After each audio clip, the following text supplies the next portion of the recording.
दे रहा हूं और ये भागवत श्रवण करके तुमको अहंकार जागृत नहीं होगा। ये 4 श्लोकी भागवत भगवान नारायण ने ब्रह्मा जी को दिया और यही ब्रह्मा जी बाद में इसी भागवत का उपदेश नारद जी को करेंगे और नारद जी व्यास जी को किया, व्यास जी ने सुखदेव जी को किया, सुखदेव जी ने राजा परीक्षित को किया और राजा परीक्षित और सुखदेव जी के माध्यम से आज हम सभी को ये फल, ये लाभ प्राप्त हो रहा है। उस 4 श्लोकी भागवत से ही भागवत का विशाल ग्रंथ जो है वेद व्यास जी ने लिख दिया। जैसे छोटा सा बीज जमीन में डाल तो बड़ा वटवृक्ष बन जाता है, उसी प्रकार से चतुर्थ श्लोकी भागवत से यह 18,000 श्लोकों का संग्रह हुआ और ब्रह्मा जी महाराज नारायण के उपदेश को श्रवण किया है चतुर्थ श्लोकी भागवत में कि अहमेवा समेवाग्रे नान्यत् सत् परम पश्चादहं यदेतच्च एव शिष्येत सोऽस्म्यहम् ऋतेऽर्थ यत् प्रतीयेत न प्रतीयेत चात्मनि तद्विद्यात्मनो मायां यथा भासो यथा तमः यथा महान्ति भूतानि भूतेषु चावचेष्वनु प्रविष्टान्य प्रविष्टानि तथा ते सुनते स्वहम् एतावदेव जिज्ञासं तत्त्व जिज्ञासुनात्मनः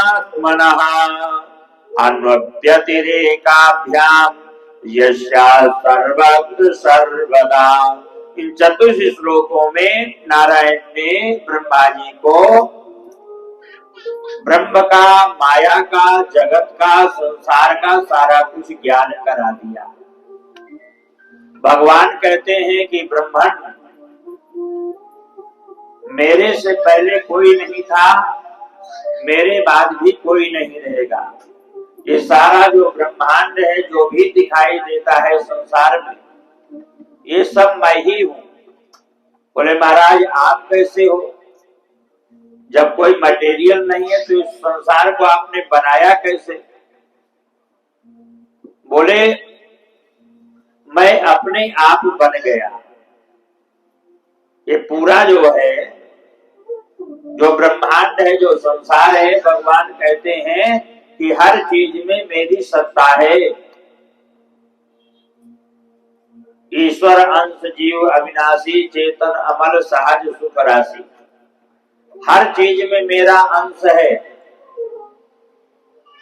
तो जैसे स्वर्ण का आप कोई टुकड़ा ले लीजिए, सोने का टुकड़ा ले लीजिए और उसको कूट पीट करके उसके आभूषण बना लीजिए,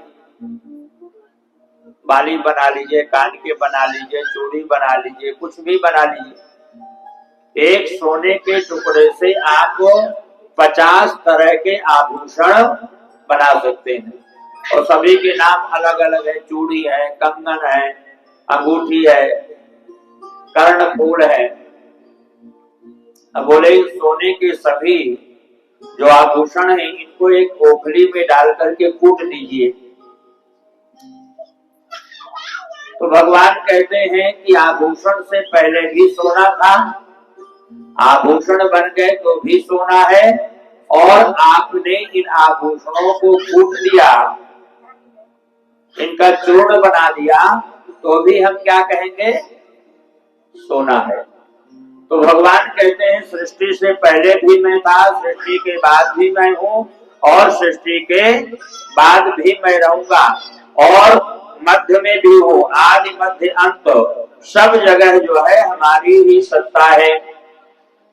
तो भगवान ने इस प्रकार से ब्रह्मा जी महाराज को उपदेश दिया है।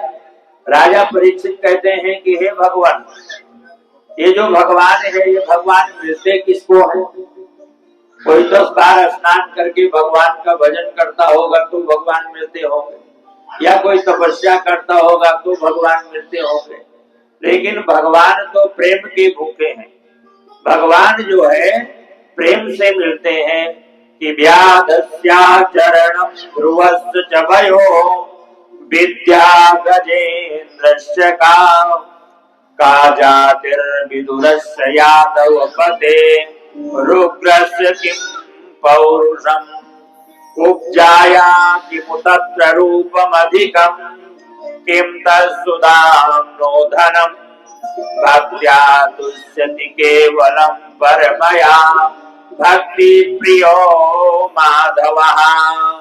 जो भक्त होता है उसी को परमात्मा प्राप्त होते हैं। बोली बाबे भगवान की जय।